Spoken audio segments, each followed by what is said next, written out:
we have two of our guests today, Kevin Wilcox and Riley Davis from PeopleGrove. I thought maybe I would let you all introduce yourselves first, and then we've got a variety of people here from alumni relations, from a variety of different advancement shops, from our career services unit, and we've got, I think, 6 or 7 folks on the Zoom call as well. So let's start. So I'm Kevin Wilcox. I'm a senior relationship manager with PeopleGrove. I cover the Northeast, so basically everything north of Pennsylvania, essentially. And so work with a large number of partner schools that we're going to walk you through. And here today with my colleague Riley, and let him introduce himself. Hey, I'm Riley, one of the co-founders of the company. Started this a lot based on me and my co-founder's experience of trying to find the right career and connect with the right mentors, and it was really our alumni networks that helped us get us the jobs that we wanted to succeed, and got us into startups and building a technology company. So, super excited to be here, and look forward to sharing. Absolutely. So we're going to go ahead. We're going to walk you through a couple examples of our partner schools. We're going to walk you through the software itself, so what alumni will see, what students will see, and what you will see. If you have questions, if you want to do a little bit of a deeper dive, feel free to stop us. Occasionally, I don't breathe, so really jump in at any point to interrupt, and we can do a little bit of a deeper dive here. So we've had some partner schools that were fairly similar size-wise, and wanted to give you a sense of what this will look like. And so Rutgers is one of our main partner schools. We do work with the university as a whole, in addition to some of their colleges as well. So the platform can be an umbrella program for all of the university, but then individual colleges can have separate functionalities if they want. And so you can see, to come in to join the community, it will be branded according to your standards. And really the only way you would know that it's PeopleGrove is this tiny little logo down here. And even if you don't have designers, these are very easy to set up. It's a drag and drop technology. Some of our university partners actually will change the images that you see based on the so here we can see it's quite simple for individuals to come in. The URL will be customized to yours, so it could be really anything that you might like there. And when I come to log in, I have a few different options. So I can leverage my social media. I can come in through Facebook or through LinkedIn. Or if you have single sign-on, they can use that. So most of your students will leverage single sign-on, and any alumni who have been maintaining their email addresses, they can use that option as well. So relatively easy, particularly with LinkedIn and Facebook. Those are probably what your alumni are going to use. They don't need to remember one more password. And so some of our schools do use this differently. So for instance, University of Pittsburgh, theirs is Pitt Commons, and they've done a phenomenal job of including other information that's right here. They have a frequently asked questions section, so if somebody forgets a password, if they don't really know why they'd be logging in or what the functionality is, it's going to lay out quite a bit there for them. And once they do come in, we're going to ask them a few basic questions so they can fill out their profile. Any information that we already have about them in a database of any kind can be ported in. And then we're going to ask them a couple additional questions so that if they're an alumni connecting with another alumni, that we can best match them. And so that's going to be the same case for students connecting to alumni as well. And so when I do log in, I'm going to be greeted by a page that looks something like this. And so you'll have your logo up in the corner, and then obviously the color scheme here can be, again, according to your standards. So right away, I've already answered a number of my matching questions here, and as you can see, I'm greeted by a number of people that I might want to connect with. In this case, because it is just a demo site, so that matching criteria is specifically just what city do I want to end up in. So this could be where I'm currently living or where I'm excited to go, and then what industries I'm interested in. And this is a tailorable list so that you can add different industries, you can remove them as you see fit. And you can see there are quite a few that we have in here right now. And once I've gone ahead and selected these options, immediately the system is going to, through using our algorithm, is going to pull up those individuals who could be a good fit for me to chat with. In this case, we've got Martin Luther King Jr., George Lucas, and Adele. So So depending on what industry I want to go into, if I want to go into movies or gaming, I do have those options. And so what we're doing here for students in particular is we're helping them get over the fear of reaching out to these individuals. And the system takes them through step by step, pretty formulaically, so that they know what to do to get a positive response from these individuals. So here it is, it's a warmer outreach. And if I do choose to connect with one of these individuals, immediately we're going to say, okay, these are the two best ways to reach out. You should request a meeting, or you can send them a message. And if we're going to send them a message, you and your team have the ability to templatize that outreach. So we're not going to ask them just to look at a blank screen and come up with words. We're actually going to say, if I'm looking for a job, this is what you should say. And the system is intelligent, so it's going to help them make better decisions. So here it's saying, it looks like you're using a template. Why don't you go ahead and ask additional questions or make it your own? So some of the coaching that you might do, particularly in career centers, this is some of the helping do a little bit of the work for you. And if I did want to, rather than sending just an initial message, if I do want to request a meeting, I can go ahead and do that as well. Again, we're going to walk them through the steps so I can pinpoint exactly why I'd like to request a meeting. And all of these blue ribbons, those are specifically what George Lucas had said he's able to help other alumni with, or potentially students. So we're going to make sure we get very specific. And in addition, George Lucas does have the ability to control his privacy.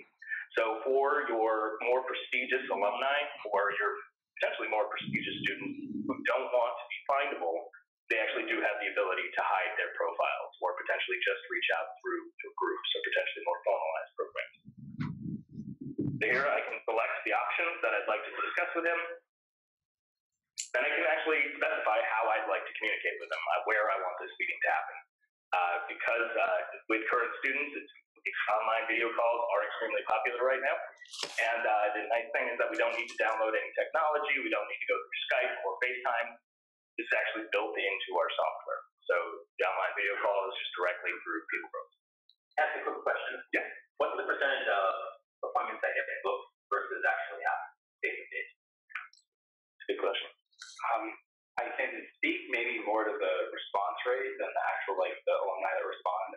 It's a lot, like, we even compare it to, like, cold outreach. I mean, don't quote me on this, but I believe it's around, like, 2 out of 3, around 2/3, and that's a lot better than the LinkedIn or other cold emails. And, you know, part of that's just because this is an opt-in community. It's people who said they want to be here, signed up, and getting the message. Like, for alumni, we also have, like, a notification, so they get a notification if they got a request. And the nice part there is that if you do opt in for 4 emails, you'll see the entire message, and you can respond directly through your email, so you don't need to log in to people. Yeah, so for, like, busy alumni, they might just send off quick responses by email or, click the link in the text. For students, they may want to spend time learning about their alumni, doing their career experiences, and crafting a message. If the alums are responding through their own email, does that wind up getting tracked back in the system, or have you now moved outside? Yeah, we built out the technology that basically it replies to an email and it goes through the system and tracks us. So you are, like, you are, yeah. Because that's really important. At the end of the day, we're trying to lead to positive connections and give you all the data to prove the success of the program. So it's a balance, because if people form a really good relationship and then go start texting each other, like, that's actually a good outcome. But we do still want to keep as much as possible within the system, so you know what's going on. And the site is mobile optimized, so that no matter how I'm checking, they're going to see it in kind of the best format possible. And there, once I've confirmed the dates and times that I'm available, again, we're going to use a template, and immediately you can see it knows that I haven't made it my own just yet.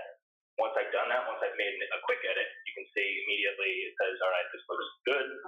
Or if I say something that might not be super appropriate, like, get me a job, it's going to say, you probably shouldn't say that in your first communication.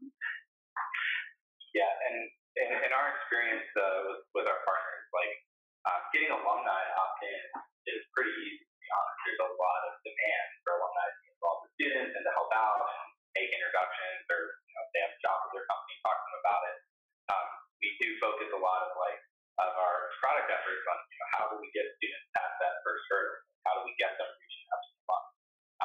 And then collecting the feedback on experience. One of our main metrics is what percentage of students or alumni that join make a connection, and then what percentage say that it was positive. Absolutely. And so, keying in on that, about 70% of alumni want to give back in a non-monetary capacity. They just don't know how. And so this is a very easy way for them to get involved and to fully control, again, how they are involved. So they can pick, am I just going to do job shadowing? Am I going to do CV critiques? Or potentially, am I just going to reach out to different groups? So there's a lot of different functionality they can leverage. Question. So at similarly sized schools, how many alumni often in? Do you have a sense for some of our? I'm not sure. I know some, maybe not similarly sized, but Notre Dame, for example, has over 10,000 alumni active on their platform, and they're quite smaller. On our current site, we have, I think, about 2,000 or 2,500 alumni who created their profile. They're in the database for Dave Activate. And we can provide you with some more robust numbers, because then we have schools like Trinity College, which is only 2,000 total students, and they've seen phenomenal success. They've only been up for about a month and a half, and the participation rates are pretty unbelievable. Yeah, it depends on the rollout strategy as well. There's a lot of, I went to Georgetown, and they use our platform for Quake Gateway, which is their alumni networking program, and they've been just more targeted with the alumni. Because it is a balance. They're less focused on the alumni connections, more the students alumni. You don't want to get 10,000 alumni on, and then students don't ever reach out to them, and they're like, why am I here? So it is balancing that community or providing other content and engagement for alumni, like register for events, participate on the discussion board, enable alumni to alumni connections so they can reach out to each other. So this is more informal mentorship. This is what we call flash mentorship, where the individual, whether they're an alumni or if they are a student, they're really in control of doing that outreach. And so we're going to make those recommendations. So we're going to highlight a few folks who would be a good fit, or they do have the ability to actually explore the entire community. So they can dive in, they can filter based on different criteria. So you can see by location what major they were, the industry expertise, or then we have filters around the type of help they can get. So if I am looking for a job, I can find individuals who are offering job shadowing, or potentially just somebody to chat with about what major I should be.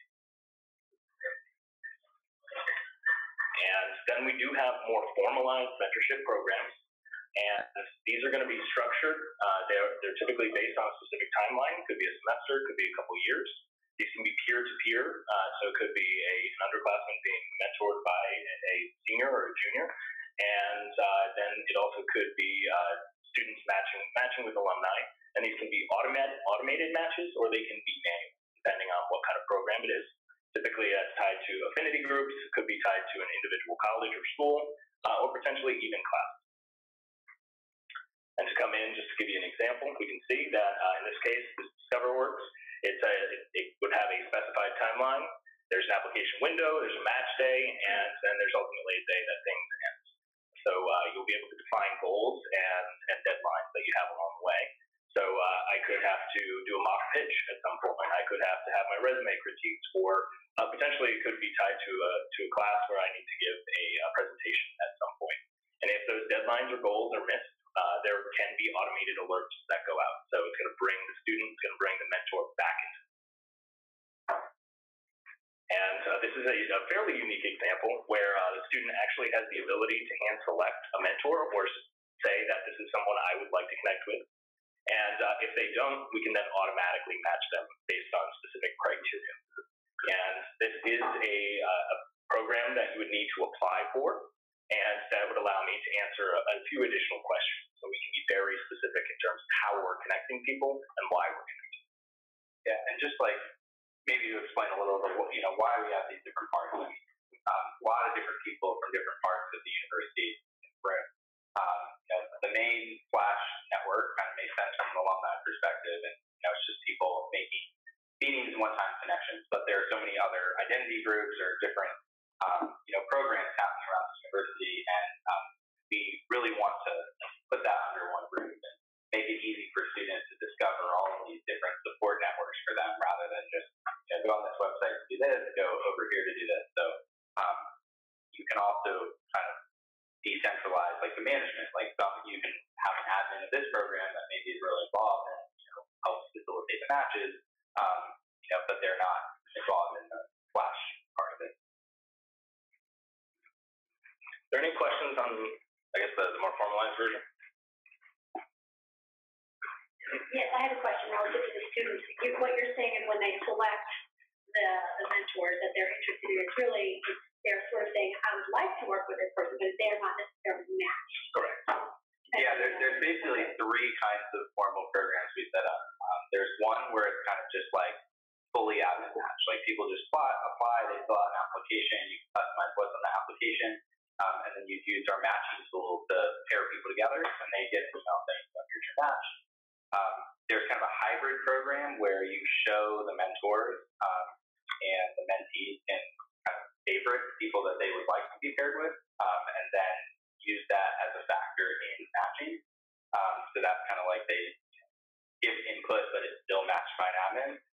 Or there's the like student-driven program where the mentors are on here, and you just ask the student go pick your mentor, and then if they're got their one or two, however many you allow, then that mentor would be available. And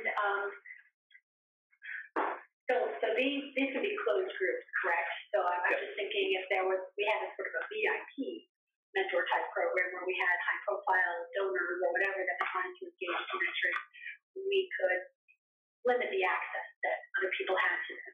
Correct. Yeah, so these can be private groups, they can be public, so you can have anyone applying to them, or potentially you can only invite individuals. So if we're looking at higher risk students, individuals that are maybe first generation or low income, those are not necessarily facts that they want everyone to know.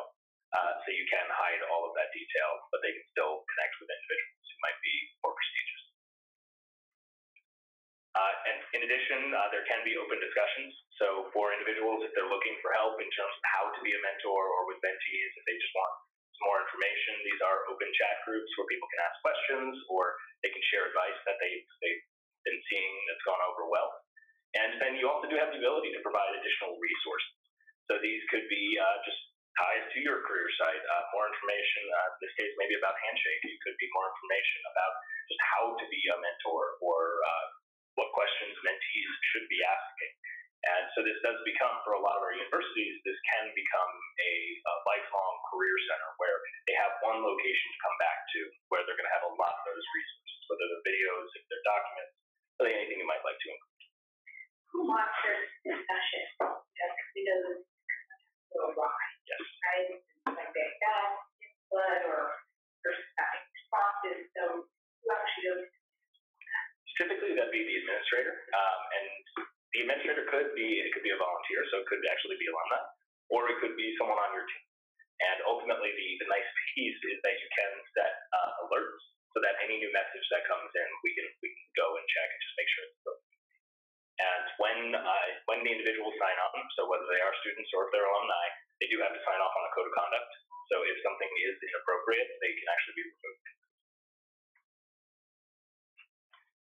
In addition to resources, there can be events. The events tool, this can be tied to the programs. It can be tied to regional groups, or they can just be general events that are being hosted. They can be free events or paid events, and you can include pretty much any detail that you might like.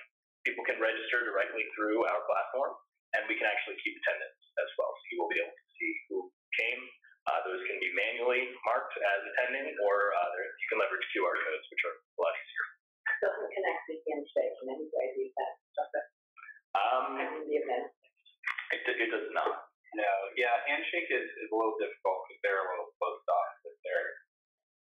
Can you link over to Handshake? I mean, you created an so we do have, you can like cross post it. So we've looked at, I know Handshake has some like feeds that out of the system, maybe like an event feed or a job feed. We're looking into potentially like, can we just display those automatically from their feed?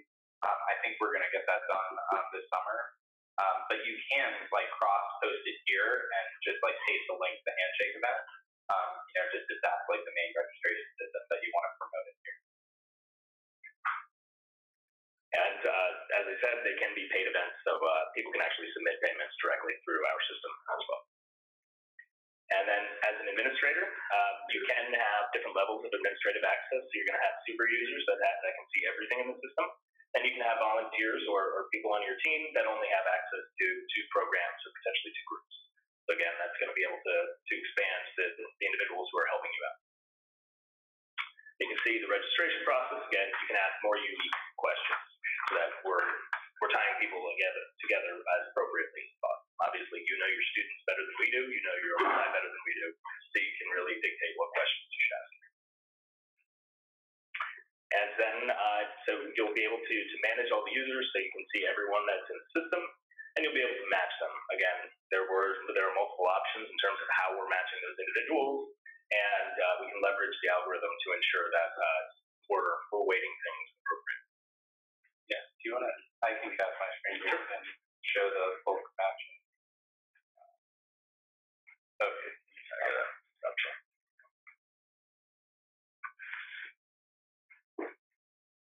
Yeah, and just a quick, just an example. We've invested a lot in like our tools to like match in the formal program. So like this is an example. I selected the mentors and the mentees, and I selected all the factors that I wanted to match them on. So did they favor each other? Major, location, expertise. You can choose any field in the system or registration question to be a factor, and basically run the algorithm over that. And then it will crunch the numbers and suggest a match. It'll show you what they matched on and why, and you can even dig into it and verify if these people are a good match. So this is, this tool is great for people that have previously used spreadsheets or manually matched people, enables them to do this at scale, but still, just quickly say, okay, this match looks good, let me go on to the next one. Perfect. And then they can go through the list, or they can just go through and say, you know what, all these look good, let's just go ahead with that. So this is one of the, for more formal programs, the matching tools that are available to admins, and then that just lets you, then you can either activate the mentorships immediately, say, hey, we're program starting, you can do that whatever day program starts, or you can just send recommendations. If it's more of like a, we're not going to like introduce you in the same email yet. We're just going to say, hey, here's your match, go reach out to them.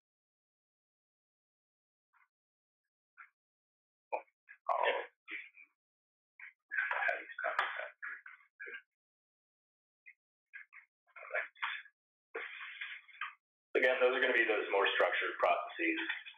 So you can choose to handle that and have those deadlines dates set out, or for a number of our universities, they stick with the flash mentorship, keeping things a bit more informal. And everything is going to be tracked, so you'll have a sense of how many bidirectional conversations are happening and how many one-way conversations are happening as well. So in addition to these formalized programs, we do have groups, and these are again going to be tied to specific affinities or to regions. So for instance, some of the examples that we have here is for your student athletes, where they can connect with one another, and they actually can connect to former student athletes as well. And then you can see some of the other aspects where we have regional chapters. So this can be really heavily leveraged depending on what affinity groups, what hobbies folks have, and really more there. For instance, University of Pittsburgh has around 90 different groups.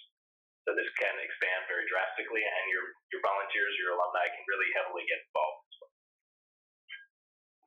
So when we come into any of these particular groups, again, you'll have the ability to define what the group is. You'll be able to see the members that are involved, and you're going to have open discussions. And here, particularly with regional chapters, this is conversations about maybe I've never lived in San Francisco. Where should I move to, or maybe where should I not move? And you'll see fun conversations happening like where.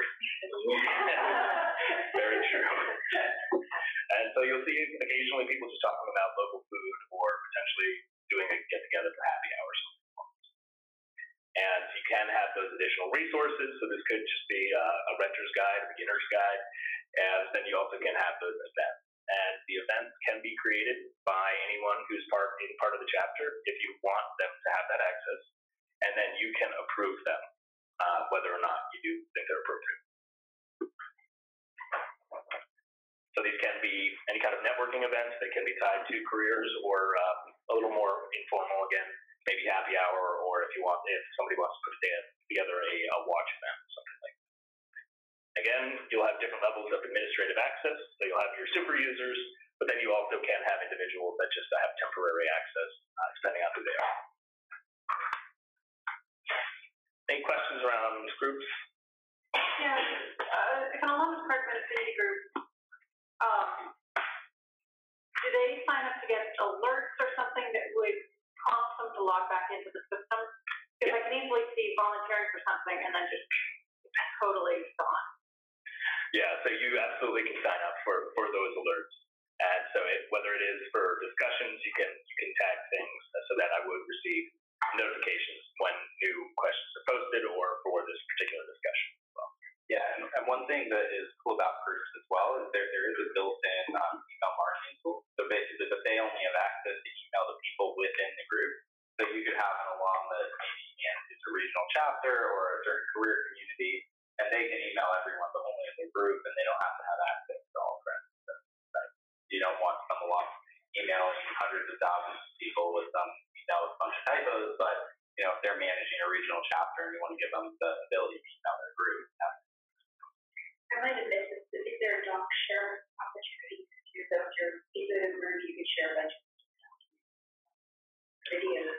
Yeah, so there are a couple different ways to do that. So there could be just in the resources. This can be any documents that you want to add in. These can be links to other sites. They can be videos, really any kind of detail you'd like to. Yeah, and you can also, when you do the discussion forum, some people use that discussion more as just like the bulletin board, and you can attach files to your post, and they could say like, hey, here's the schedule. So yeah, as an administrator, you're gonna have more access. You'll be able to make changes to the group, and as Riley said, you also have the ability to email the group as well. The email functionality kind of looks and feels a little like Constant Contact. If you're familiar with those, or Marketo, or potentially Pardot, where not only will you be able to templatize these messages that are going out, but you're going to be able to see how many of those emails are opened, how many clicks have happened as well, so you'll be able to track success. Yeah, we also are building, in there's like a big template library of emails that have worked well for other schools. We're constantly adding to that library of templates that have worked, and you can just click copy and customize.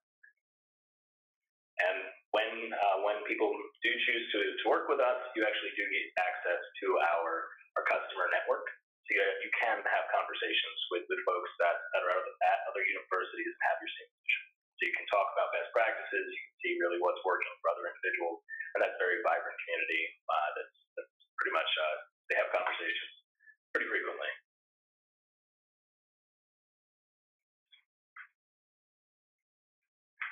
That's pretty much it from the group's perspective, just providing those affinities or any aspects there. One of the other tools that we do have is opportunities section, or it's really kind of known as a job board. And for a large number of our university partners, this is really heavily focused towards alumni, allowing them to refer jobs to one another, allowing them to share information if they're hiring. So sharing these opportunities, typically they are for more experienced individuals, and it allows them to see any jobs that potentially they could be fit for. So I can just refer a position at the company I'm currently at, or if I am a hiring manager, I can actually post that position as well. So it's a little bit of a warmer version of what you might be getting through Handshake, and so it does allow me to not only see the positions that have been posted, but see specifically who has experience at this particular company. So I can reach out immediately to Herman and find out what his experience was like at Accenture. So before applying, I can find out what his experience was and whether or not he'd refer me into that position. Because ultimately, being referred to jobs results in about a 300% increase of your likelihood to get an interview. And so that's the goal there, is just to make things a little bit warmer. Quick question there. So I know on Handshake, you have to spend a lot of time approving companies and approving jobs. because, we're always trying to spam university info. So how are these jobs vetted? How are the, who's doing that work? So I guess just to be clear, like Kevin's saying, like we're definitely not like a handshake replacement. Like Handshake is making this national network of jobs and bringing they're bringing employers to the table. For ours, it would be more of a curated for your community. Like it's more like along this like, hey, I know Google has 5 jobs that I could help you get. I'm going to post these 5 jobs, and it's going to show every alum that works there next to it. That's often giving students and alumni a lot of like warm leads at that company. We are also looking at we mentioned that handshake integration. We want to be able to take the handshake job feeds that you may use on other places and show those jobs as well next to the alumni that work there. So that's something. But most of our partners end up approving the job posts manually, like someone approves them. That said, it's definitely not like the same volume as Handshake because Handshake has a very different business model. They're like selling premium products to companies. Like we're just partners. So this is at Notre Dame, for example, they have a job board that has a few hundred jobs, but it's just posted by alum. It's just like a private alumni job board. We're not bringing in jobs from random places. And the approval process is relatively straightforward. So again, you'd receive a notification saying someone's posted a job. Can you please come in to verify this looks like a great position?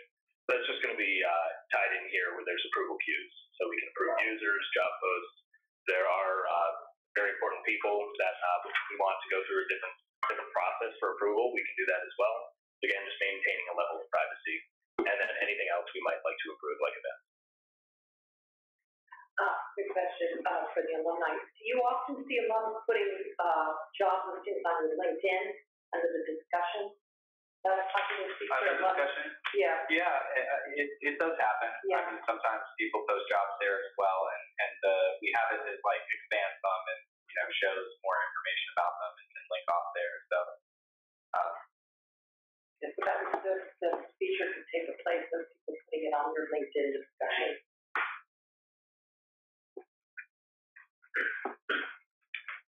And so, in addition to opportunities, there has been kind of wider ranging discussions as well. So this is going to go out to everyone, where we can then filter down and find particular discussions. So we can see the top contributors. We can see quite a bit of information here, and we can favorite particular posts or we can pin them. So when we come back, we're gonna see that first. We did that then.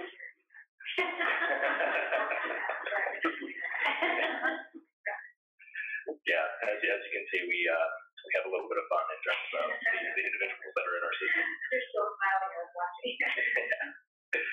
And again, we can have resources, so these can go out to absolutely everyone.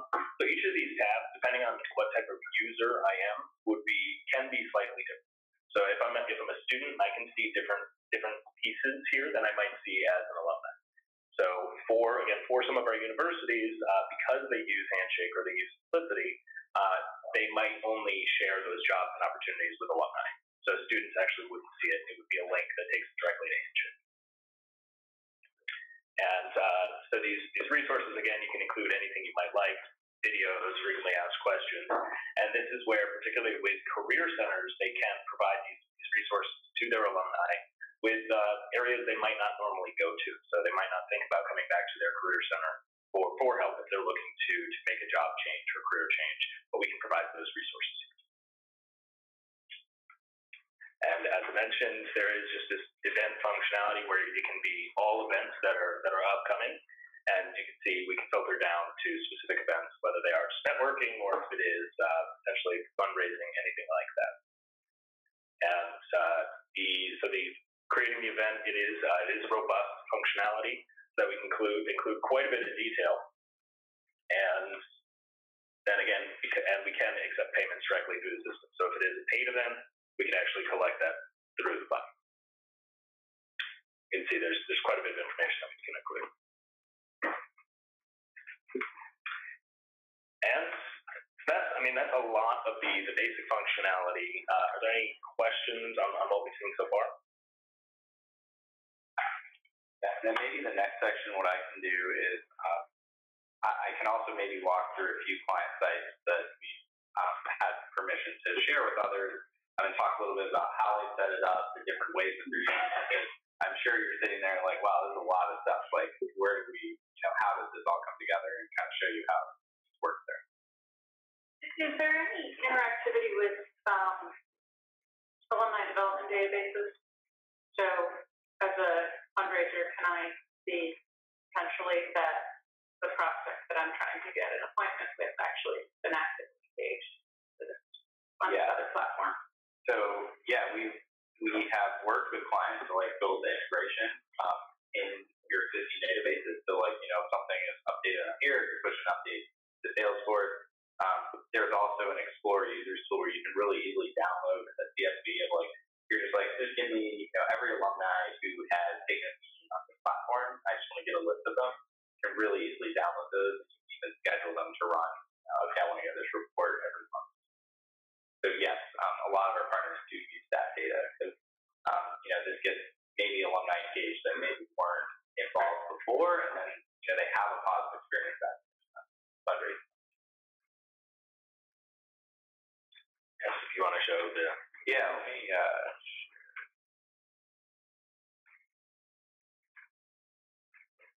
Okay. So I have sorry, is that a question on the phone? There is, yeah. This is Wesley Gosensky, Director of Donor Information Systems, and I have a follow-up question to the one that was just asked about integrating with, say, Salesforce and the current product that we use, which is Ellucian's Advanced Web. You had mentioned there's a couple of other institutions out there that currently sync up the data. Do they use a file transfer process, or are there existing APIs or connectors that exist out there that they use? Yeah, great question. So the file exchange, like a flat file, is the most common way for people that have automated. There's basically kind of three levels of integration. I mean, one is people just set up a scheduled CSV report and just dump that into their other system, and someone does that monthly or weekly. The second would be setting up that file exchange to be automatic, where we can either put a file to you or receive a file from you and update our data. And then the last, we have APIs and webhooks and all this technical stuff where if you want to get really kind of advanced on the integration and like make everything real time, we have partners that have taken that and done it. We can definitely help with that. That's just like a separate project that we scope out. Okay, great. Thank you. Yep. Cool. So yeah, I'll start out with a few clients that have done it. I'll start. This one is Hoya Gateway. This is my alma mater and kind of how they've used it. So Hoya Gateway started 3 or 4 years ago, an initiative from the Alumni Association, funded by an alum that wanted to just bring mentorship and connection to students to alum. It started with that. It later grew from just students to alum connections to also alum to alum connections. You see it looks a lot better when you actually see it in color scheme and people with photos instead of random people. They post events for alum, discussion forum resources. The fields are very customizable. Like you'll see, for example, like these are just degree types at Georgetown, so that they can dig down because the degrees are a little bit different on every school. It's recommending like people that shared my passions. They actually added a custom field which was passions that was based on I think a list of like 10 or so passions they'd identified. And if you open up someone's profile, you'll see that they have a section areas of a passion section, which is the custom field that they set up. So this can be like more interesting data than LinkedIn, and it can be used for matching. We're really focused on making the profiles more engaging. Our product team is currently working on a project that they can integrate even more like career exploration data on here, like how to get your first job, like stuff like that. One cool thing that Georgetown launched this year as well, so this is their main network, they also launched a peer career advisors program. So they found that a lot of juniors and seniors coming back had very valuable internship experience that could help other students. So they used a formal program to launch that. They explain what it is. And they have the peer career advisors that have been like vetted and trained by their office to be on here, and they were trying to hit a bunch of different industries, not just everyone from finance. And they're on here to just schedule a time. This person's full. They probably get a lot of requests. Other people, the students just come on and request a meeting with the peer career advisors, which I think is pretty cool. They use groups.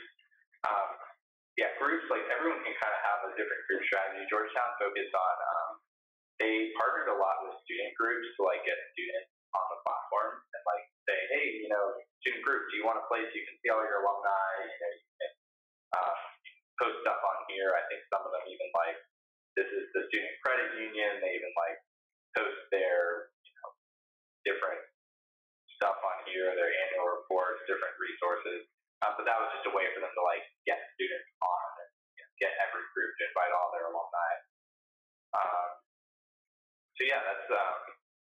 That's main for Georgetown. A couple other ones that are interesting. So Wellesley's done a great job. Their groups are super active. They've done kind of like a career community model here. So they have a career community group for all of these different industries. And then they have a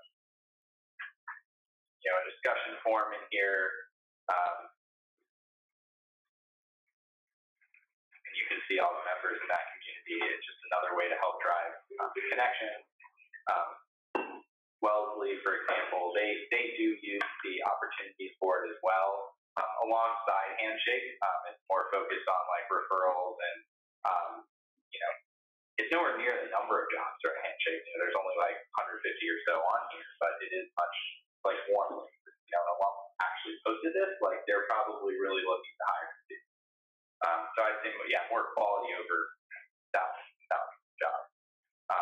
And I guess we didn't demo it, but if an alum comes on and types their company and role, we do pull in data from Indeed, so like they wouldn't have to like retype the job description, because that would be really annoying. So Wellesley, they've got a vibrant groups and discussion board. Theirs is a collaboration between the Career Center and alumni relations as well. Theirs is pretty active. A couple other ones, Irish Compass at Notre Dame, they've spent a lot of time. They took almost a year to launch. It definitely doesn't have to take a year, but they were very diligent with every decision along the way and branding and strategy.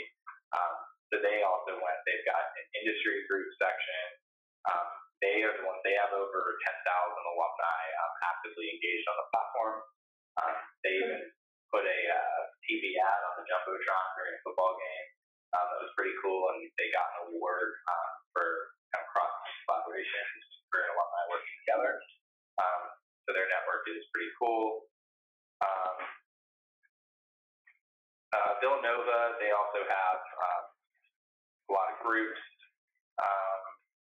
different mentoring programs. They were also using a lot for some of our the email marketing tools as well. They switched off of iModules without even really having a replacement, and kind of used most of our admin tools to do that. And then the last one I wanted to show, just because of how they're kind of thinking about mentoring networking directory, is so Yale Law School is implementing with us right now. Their initiative was driven by their dean. It was really driven by giving access to the network to everyone, not just the lawyers that already have lawyer parents and know how to get the jobs that they want. Focused on certain groups of people that needed more support. So they partnered with existing mentoring programs on campus and got them sold on the platform to bring their program online and under one place, so that they can know what's going on and know which alums are engaged. So they launched launched the Yale Law and Women Mentoring Program on here, and are doing a formally matched program there. And then they also took their entire, they wanted to kind of combine the kind of flash mentoring and alumni directory side of things, where they're putting,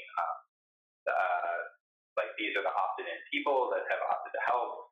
They clearly noticed there's different fields, have their own degree types, so it can work for different kinds of schools. But then they also put their alumni directory, and this is not, they haven't uploaded the full one yet, but they're putting the alumni directory right beside. So, if you're searching for someone in the healthcare industry, your first place is probably to go to the people that have opted in and want to be here, but then you might want to reach out to the larger directory. So yeah, I think it's cool how they're doing their kind of full alumni directory, and then also like programs to really support different people that need that support. So yeah, those were the few clients I wanted to highlight so far, but I can dig into any of those or pull up some other sites as well if that's helpful.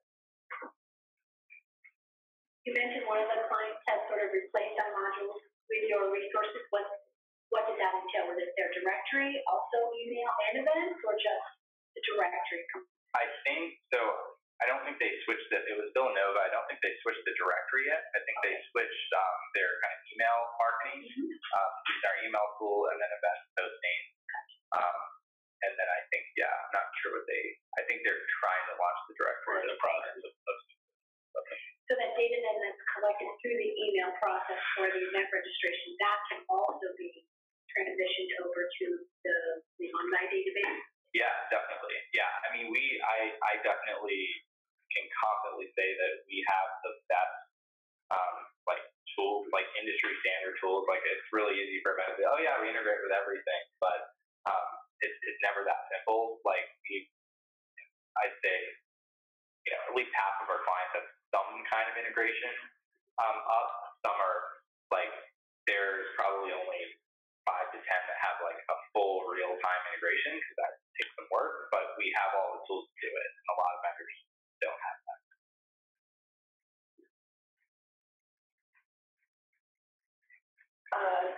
We have a decentralized system, as I was mentioning earlier, so we have 8 career centers across the country. Do you have any examples of schools that have groups like related to each career center, or is it more industry? Yeah, I can show one other example of Michigan. They have had a very like decentralized model, and I don't want to make it too confusing, so I won't dig that deep. But Michigan basically has they have a place called the University Career Alumni Network. This is run by the Central Career Center.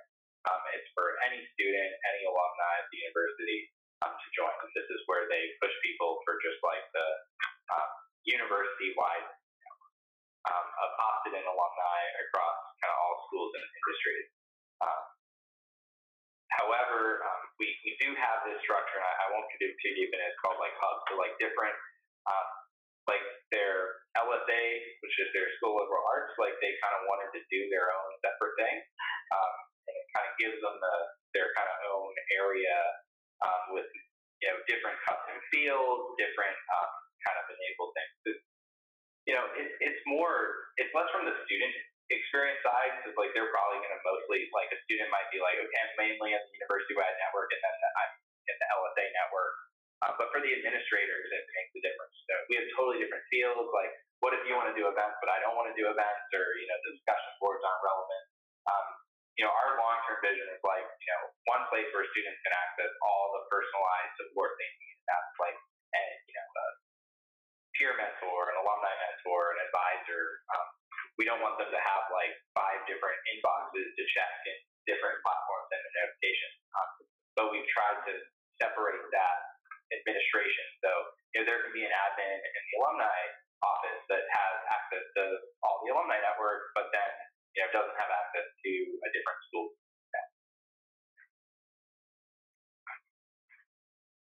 Yeah, and as far as that goes, we're really going to rely on your experience.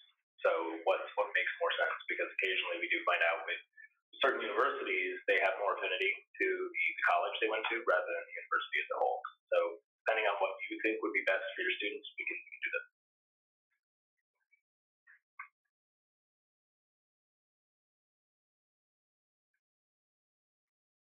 Any questions around kind of some of the examples that we've shown or other customers' experience?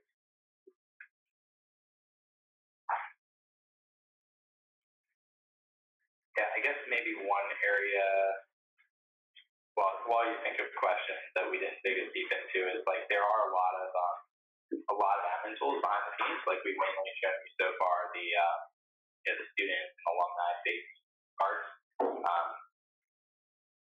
I will say that we are very customizable, but also have very good defaults in place. So if you come in and you're like, we just want to rely on what you've learned, like we can launch that really quickly and don't have to change any of the defaults. But if you're like, we want to change, the text and, we want to change the colors and everything, that's totally fine as well.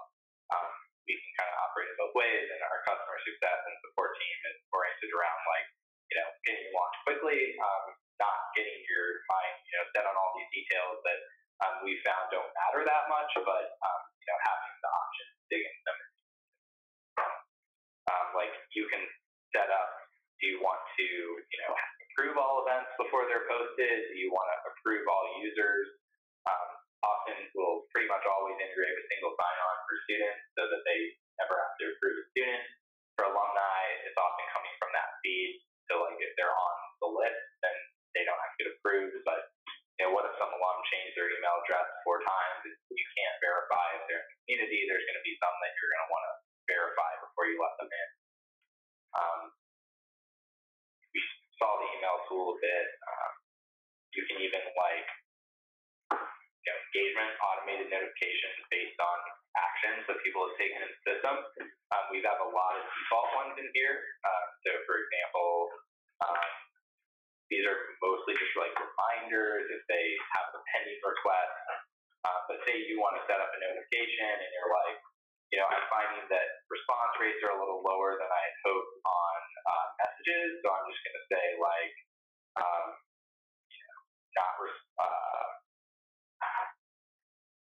or let me just example sign up. So like I started the sign up but didn't complete it.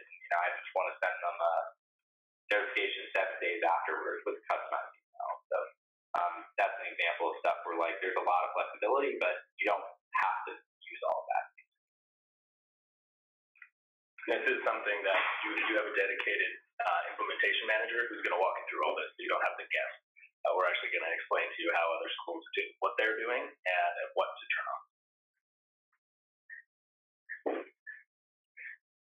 Maybe opening up a can of worms, but do any schools allow parents in or recruiters? Yeah, they definitely do. I'm not sure of one that does parents, but the user types are flexible. So maybe let me show. Rutgers allows it's friends and family. Yeah. So I showed on Michigan you can kind of have this drop down with like kind of different areas that can be run differently. Like the career one might have student, alumni, guest. Maybe an alumni one also has like parents as a user type. So yeah, as part of implementation, we have like the default user types in there, but you could add one, could add parents. So it's definitely possible.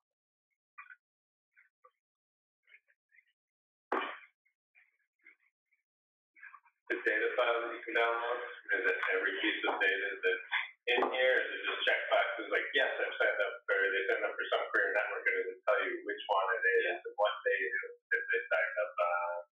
Yeah, I'll show you. It's a pretty simple tool, but a lot behind the scenes. This is like the Explore Users tool, so you can basically get really detailed on what you're filtering for. So this report just has every user that's joined. But say, okay, I actually only want people in this specific group, or number of groups joined. So I'm basically going to say, okay, I only want people that have joined one group. So you can filter the whole list, pull that data, and then you can also select all the columns you want included on this. So I want to see everyone in group, how many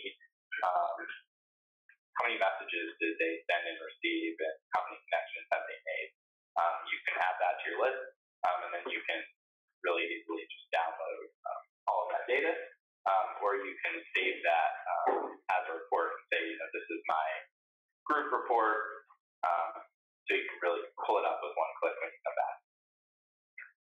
And this is also the basis for like those scheduled reports I mentioned. So you want to run this weekly. I want this Monday at 9 a.m. I want to know kind of how many people sent messages, export that.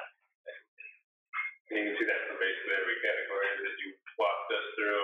Events, outreach, email tool, everything that's built in here has data on the back end. Exactly, yeah. There's all the profile fields, and then there is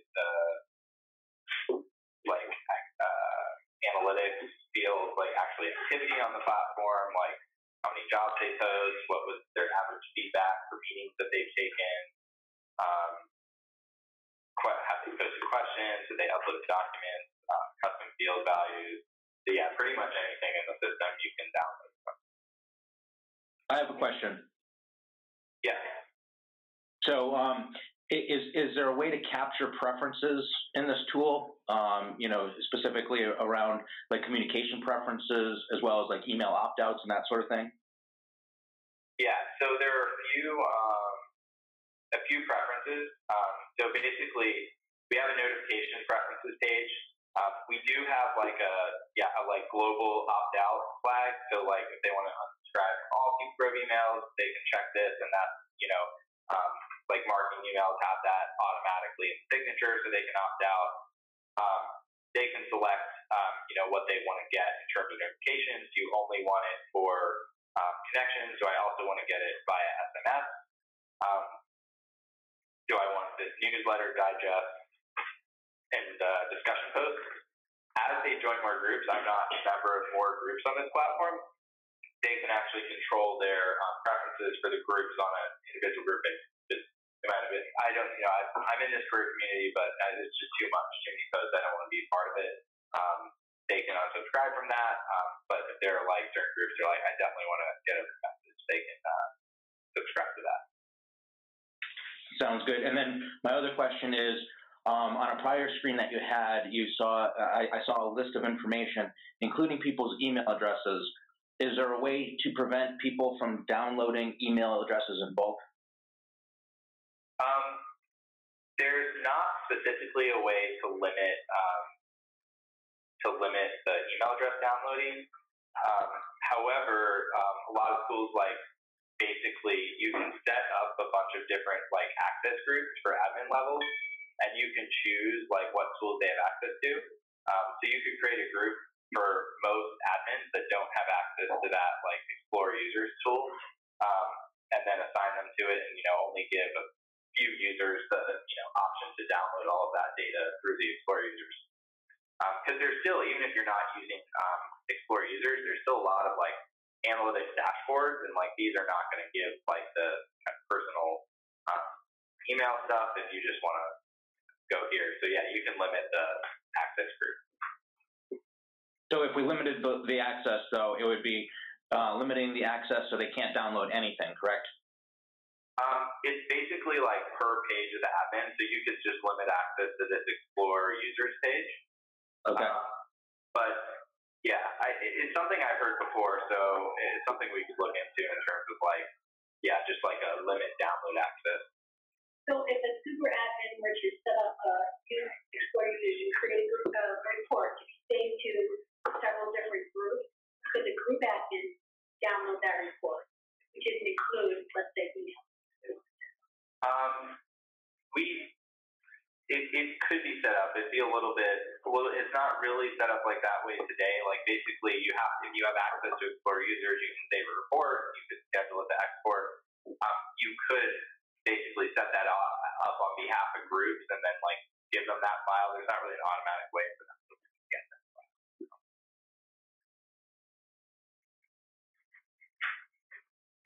So you were talking earlier about success metrics, and it sounded like some of that was, how many of your alums opt in, how many of your students opt in. Presumably you get some real power users and then some more lackadaisical users. Could you talk a little bit about the kinds of criteria that you're generally looking at to measure you look out for that then needs to be addressed? Yeah. Maybe I can start maybe high level from like, product team. So we're a very I think very much like active development. Like we have about 5 product managers and 25 engineers working on this all the time. So for the product team, like our ultimate success metrics are number of connections made and then the impact of those connections on the students on that happen. So the metrics will look like a few experiments we've been working on recently are increasing the number of students who sign up that make a connection within their first 24 hours.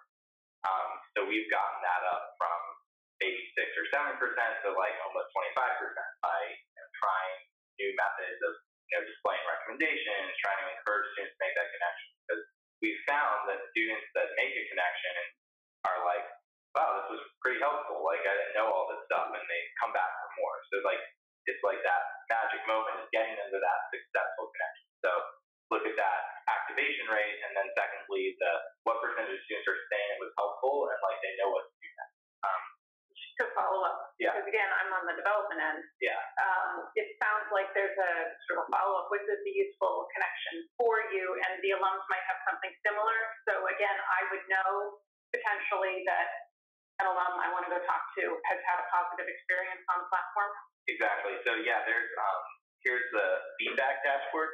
So basically, any meeting that happens on the platform, there's an automatic survey that goes out to student, alum, and the mentor, asking them, did the meeting happen? Was it valuable 1 to 5? And option to give additional commentary.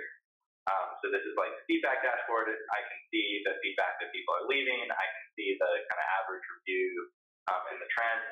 I can also set an alert if I want to be like, hey, every week I want to know, every feedback that happened, or I just want to know if there was a 1-star review because I want to intervene here and figure out what happened. And the feed, honestly, like a lot of the from a development perspective, like the feedback is like a gold mine. Like that could be like great stories, like for the magazine or newsletter or blog post. The feedback is sometimes just like hey. And then this does tie into, we have a survey tool on the back end as well. So a lot of schools will use that for first destination information. So typically we recommend at graduation, so right around now, we would recommend that you get your students to convert to alumni profiles. And so we're going to get their information right away. And if they don't have a job yet, we can send out a survey 6 months in saying, okay, do you have a job now? So we can try and collect as much detail as possible. Yeah, we've also built in all the tools to move students to alumni, because that's great source. Get them in the door before they've even graduated and already opted in to be a mentor when they're feeling really good about graduating and they got their job. So that first destination survey was on the feedback area? There's actually a survey section, so you can create your own.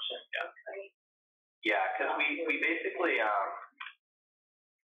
the reason we built a survey tool, like we weren't really trying to, our philosophy, like we try to not like build things where there's like a better solution out there for it already, but it's also balancing that with like the student and alumni experience of like we don't want to, we can't hack together all these things like, oh, go click this link, enter your email here, submit this, and then do this. So by having the survey built into our system, we can basically send it like unique links based on an event that happened. Like if you wanted to say send a additional feedback survey, maybe a more detailed one after every meeting that happened, you could set up a survey, you could send one, and they just click the link. It knows who they are, it's attached to their profile here, so you don't have to match that up.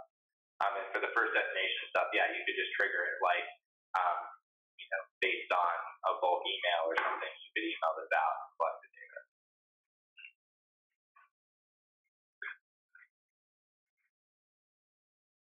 How long have you been around? So Adam and I first started working together in 2014. We've worked together since we were in college, and we've been working as PeopleGrove since about 2015. So we've been around for a while. I think just actually submitted the press release last week. We raised the fundraising round. All ed tech back in about investors that really get the market and aren't, just like a private equity fund that's just trying to maximize their profit. But we raised a $5 million Series A round. We've got about 60 people now. 60 staff members? Yeah. Okay. And about how many clients? About 200. Are they mostly higher ed? Really exclusively higher ed. Okay. We have a few kind of like high schools, private independent schools that kind of run their alumni network. We have some nonprofits that do it. We actually do Teach for America's alumni network, which is great. They're like super engaged. They have a very unique presence as well. They've really customized their.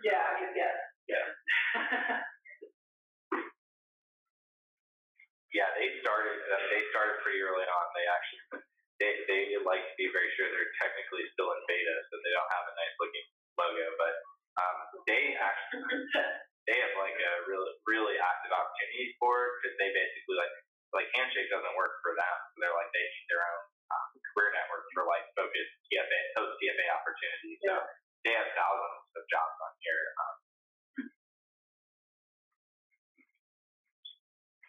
So you guys hire, you guys really, really smart. Yeah, we definitely. Sure. Yeah, we are. We're hiring for Pretty much every position. Yeah. Yeah, but they might have to move to San Francisco.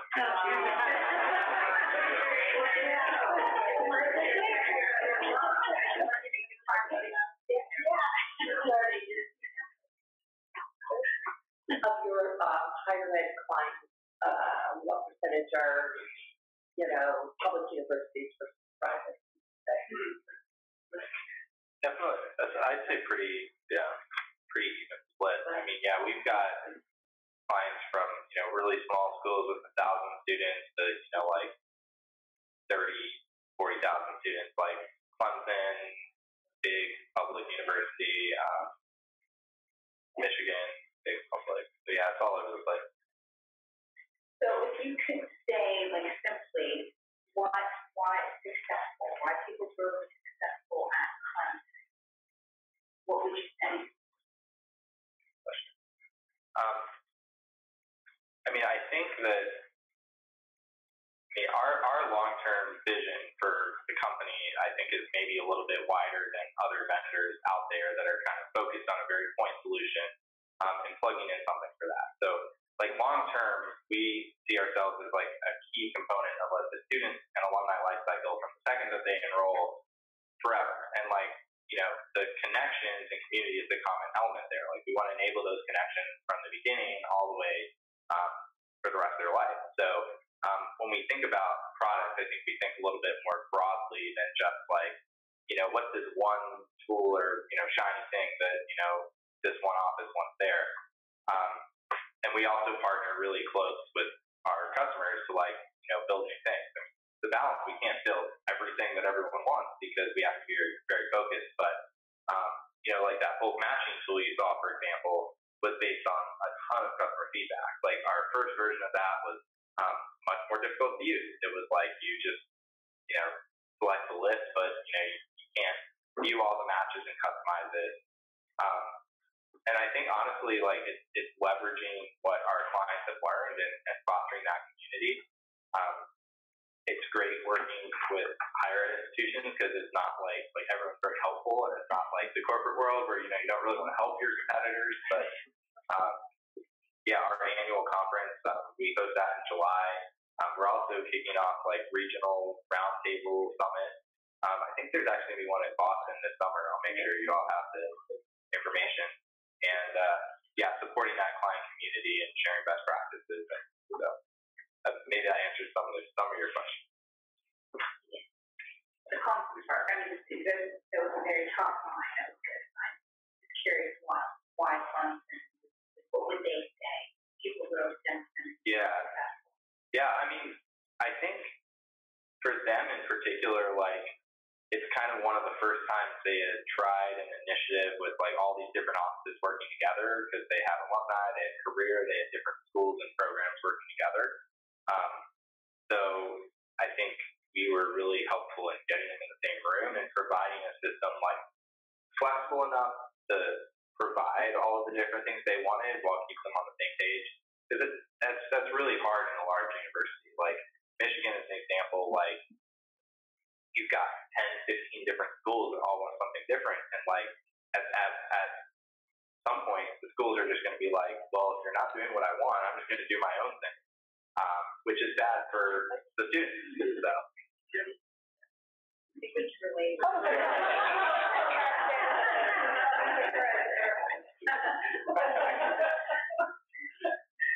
Are any of the schools how many of the schools right now? I think I only know a couple that I've been working on. I know Michigan is moving to Salesforce. They haven't actually done their integration with us yet. The Yale Law one was they're fully on Salesforce, and we did like the full services integration. So we actually built. Your events connect to a payment gateway. What payment gateways do? Yeah, we've been looking at expanding that. Right now it's Braintree, which is like the PayPal one. But yeah, that's come up quite a bit recently, so we should look at it. Any future vision for any fundraising component to come of this? We haven't. We've never really just haven't gotten to it. Like we haven't had a strong enough use case yet. Something we definitely interested in, because if we have the payment, why not provide that as well? So something we definitely discuss and go about, but haven't done it yet. Is there a section on here when you ask alums if they would want to come back and do a program, or just to be a mentor? Yours is like to come back and be on a panel or run a program. When you, and what they might, expertise they might be able to share. Yeah, so I know, I can't think of an example, but like the custom field. That would be a custom. It could be, I mean, or you could just use, so I know some people have like, basically it's really easy to set up a field that you want to collect. So you can basically create a field which is like, what other volunteer opportunities would you be interested in, and then like target them email marketing based on that. Another one we talked about this morning that was cool, Georgetown actually twice now has used the event section to like promote volunteer opportunities. So basically, they sent a bulk email to all the alum that were mentored, and they said, would you be willing to host a lunch at your office over winter and spring break? And then for everyone that opted in, they just posted on their events page, targeted only at students. So then the students came on and they saw the events that were the power lunches, and then they registered, and then they just said, this one has 6 spots, and then there's a ability to like cut off the registration after a certain point. Mm-hmm. Yeah, I've done the power lunches the last 2 times. It's really amazing, like when you get like freshmen and sophomores, and they're like, wow, I had no idea like that's how anything works.